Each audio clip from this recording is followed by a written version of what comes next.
It's been almost a year since I switched to an iPhone.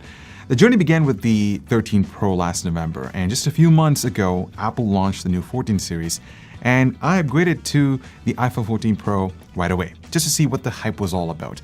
Most of it was rolling around the new dynamic island, the new camera system, the A16 Bionic chip, and the always-on display. Now, I'm here to share my experience with you guys, and hopefully help you decide if it's a worthy upgrade over the 13 Pro, or if you're shopping around for a new smartphone during the holiday season. Now, from a broad perspective, the iPhone 14 Pro is all about incremental upgrades compared to the 13 Pro.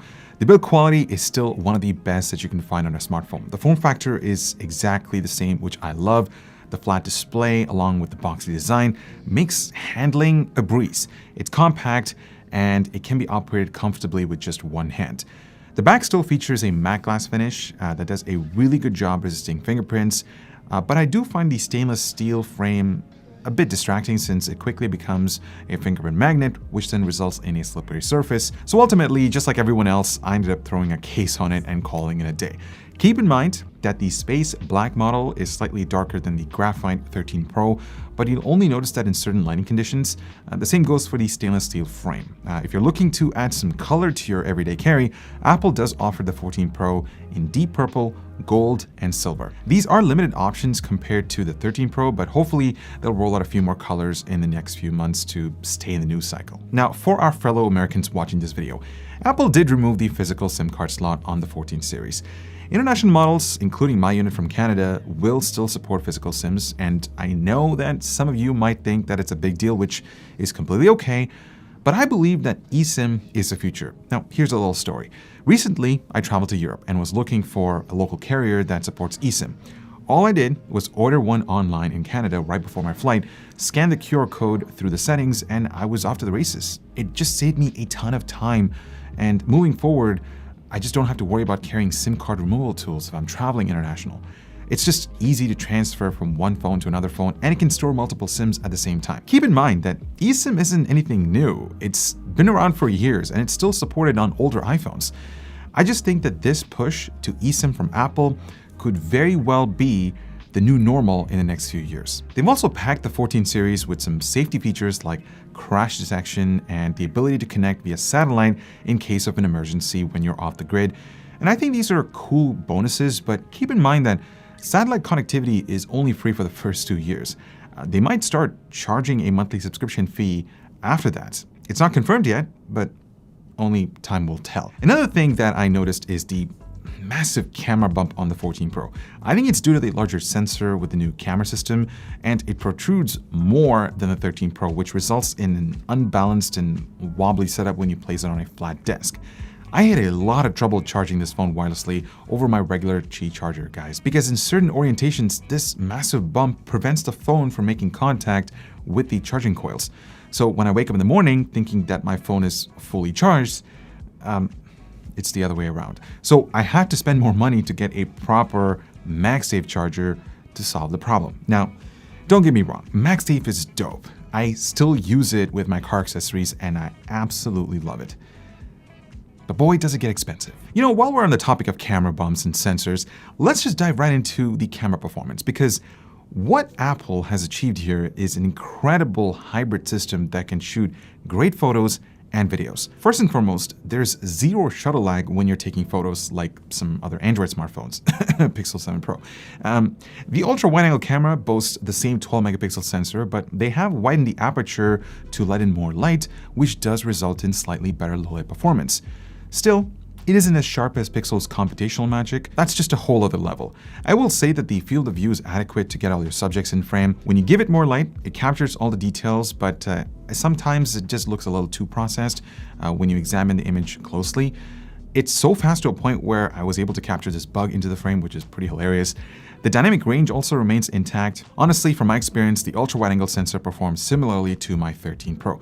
You still have the option to choose the style of shooting, like standard, rich, contrast, vibrant, warm, and cool, but you'll have to dig in through the UI to get there. I have to say, the camera app is super easy to work with, but I just wish if it had a pro setting to manually adjust ISO, shutter speed, and white balance.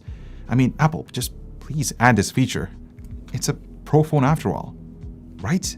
Personally, I feel like the main camera got the biggest upgrade from the 13 Pro. The shift from 12 megapixels to 48 megapixels results in much better detail as well as a natural, shallower depth of field when you're shooting subjects up close. I was also really impressed with the dynamic range and just the way how the sensor retains the shadows as well as capturing more true-to-life colors. It just doesn't look too processed like the 13 Pro. HDR processing is also really nice. Now keep in mind that by default, the sensor bins those pixels back to 12 megapixels to keep the file sizes relatively small. But if you're a pro photographer like I am, Apple also gives you the ability to shoot Pro RAW, which unlocks so much potential from the sensor. There's just so much headroom to work with those files, and that's exactly what got me excited every time when I pulled this phone out of my pocket to start shooting. Keep in mind that Pro RAW can chew through your storage very quickly since its average file size is 25 megabytes compared to 5 megabytes shooting JPEG. Low light performance has also improved on the iPhone 14 Pro thanks to the photonic engine working behind the scenes. The larger sensor was able to freeze moments like this without causing any artifacts. Unfortunately, lens flare is still a known issue with iPhones. It's not a huge deal, but Android phones have addressed this already, so I guess it's just a matter of time for Apple to fix this. I'm not sure if it has to do with the type of lens that they've glued on top of the sensor, but yeah, for now, you just have to live with it. The telephoto camera was so much fun to work with, guys. On paper, the specs are exactly the same compared to the iPhone 13 Pro, and I was honestly really hoping for a bigger sensor like the Pixel 7 Pro or even the Galaxy S22 Ultra. But needless to say, guys, it's still an amazing focal length to shoot portraits and subjects with.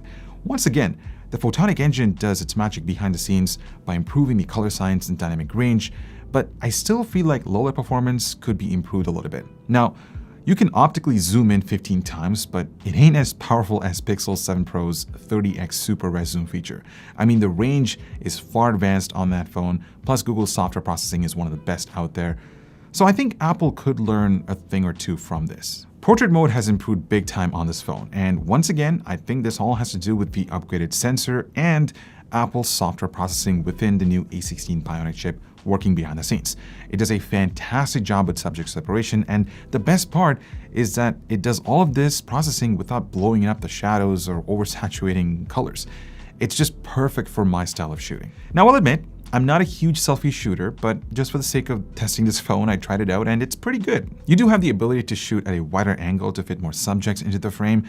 It captures details really well, and I also noticed that it takes slightly better photos in low light compared to my iPhone 13 Pro. So that's the photography side, but what about video? Well, this is the part that absolutely blew my mind. Everything from HDR processing to the color consistency switching between the lenses to the built-in stabilization makes this phone the jack of all trades for content creators. Believe it or not, I shot some of my B-roll for the MacBook Air video on this phone and I was really impressed with the quality. This shot legit looks like I've hooked the phone up to a tripod, but that's just not the case. It's all handheld, good people. On top of that, Apple has added action mode, which uses software processing to eliminate vibrations and shaky movement when you're in a fast-paced shooting environment. I put this to the test, and once again, I was genuinely impressed. The stabilization literally mimics what you would get with a dedicated gimbal. It's just incredible to see this feature implemented on a smartphone. I repeat, a smartphone that's pocketable. Sure, it does crop into the sensor a little bit and it requires a lot of light to work with, so there are downsides to this, but to be honest with you guys, if I need any filler B-roll shots for my videos and if I need to get them done fast, I'm reaching out for the iPhone 14 Pro. It's just so damn impressive. So that's the story with the new cameras, but what else is new with this new iPhone? Well, there's a new dynamic island. Now, as much as we get a nice giggle when we listen to Apple's new marketing terms, I've got to hand it to them for creating something new. It's a welcoming change from the signature notch that we're used to on previous iPhones. You see, usually when you think about a notch or a hole punch cutout on a smartphone, you would think that it's a static placement that's solely designed for the cameras and nothing else. The designers at Apple, on the other hand, came up with a solution to merge the hardware that includes the TrueDepth cameras and the software that manages notifications to give you this beautiful experience when you're interacting with the UI. So if you receive a phone call, it expands to notify you. It also shows when your AirPods are connected, which is really cool. When my pods are running low on battery, it displays a little notification or a subtle reminder to charge them, which is super convenient. It shows when your phone is charging, Face ID animations look sick and they just blend in really well with the UI. If you listen to music, it'll seamlessly morph into the background while you're in another app. And if you simply tap on it, you get quick access to playback controls without leaving your primary application. The app support for this integration is expanding, and from my end, WhatsApp, Spotify, and a bunch of other music streaming services work great. The APIs are also accessible for developers as well, so we can certainly expect more features in the future for the Dynamic Island. Bottom line is that I think this is a subtle and well thought out feature that benefits multitasking. The all-new H7? What's not to like? It's like a perfectly tuned guitar or a sharpened knife, keeping the user happy and your hardware safe. The best part is the redesigned interior that is full of potential with 360 route support at the top and front, including 140mm mounts, a totally new cable management system and cable bar with of course vertical GPU support with this Gen 4 PCIe riser kit. The 3K styles are made to suit your needs, with the Flow being my favorite. I think this is the way to full tower your next build. Check out the new H7 when your heart desires.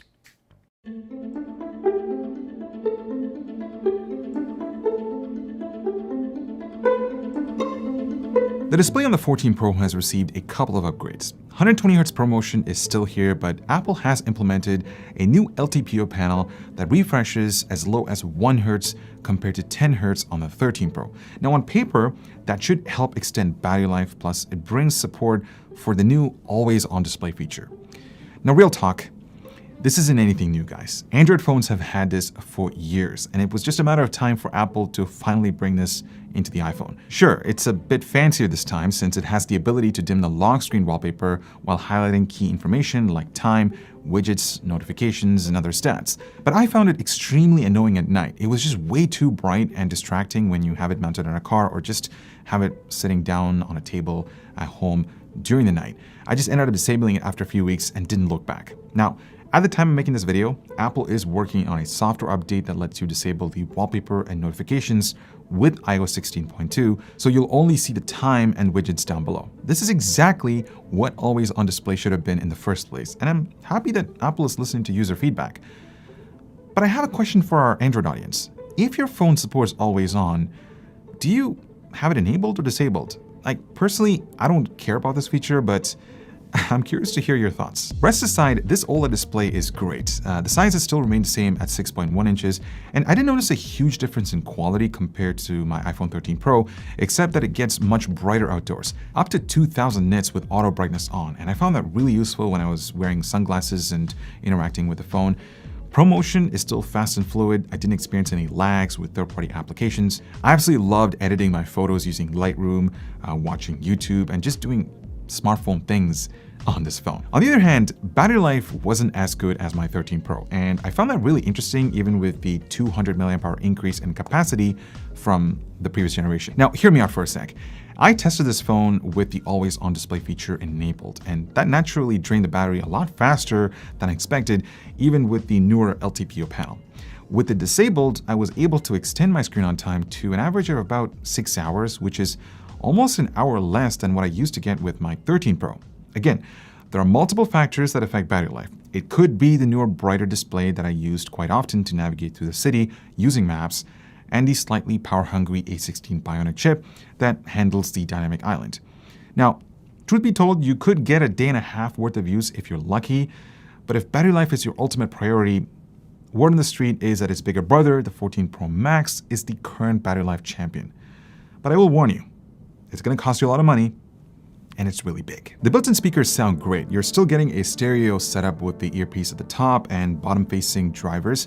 The output is strong, well-balanced, and good for casual listening. I've had no issues with call quality as well, and the haptic motor inside is just as strong as the 13 Pro. The software has also improved this time. iOS 16 is the bread and butter from Apple for this year, and it brings a lot of cool features to the table. First and foremost, they've opened customizability with the lock screen. You can now choose different font styles and set your desired colors, display a set of custom widgets, and just make it something different. You can also edit messages sent via iMessage, but keep in mind that it only works well when the receiver is using an iPhone. iMessage also comes with SharePlay support, so you can now watch TV shows or movies with friends and family virtually with playback controls. But unfortunately, it doesn't support Netflix and Amazon Prime, which I use regularly. Now, there are a whole lot of other features included with this version of iOS that requires its own dedicated video, but to sum it up, it's just refreshing to see some change. I've been messing around with some third-party widgets to make my home screen a little bit more unique, but I'll admit, I still miss Android and its superior customization over iOS. And of course, we can't forget about File Explorer. I mean, Android is just far advanced with that. It still sucks that I'm paying for iCloud storage because Apple is, for some reason, holding on to 5 GB of free cloud backup, which is just not enough for 2022. The notification system is just so weird with iOS 16.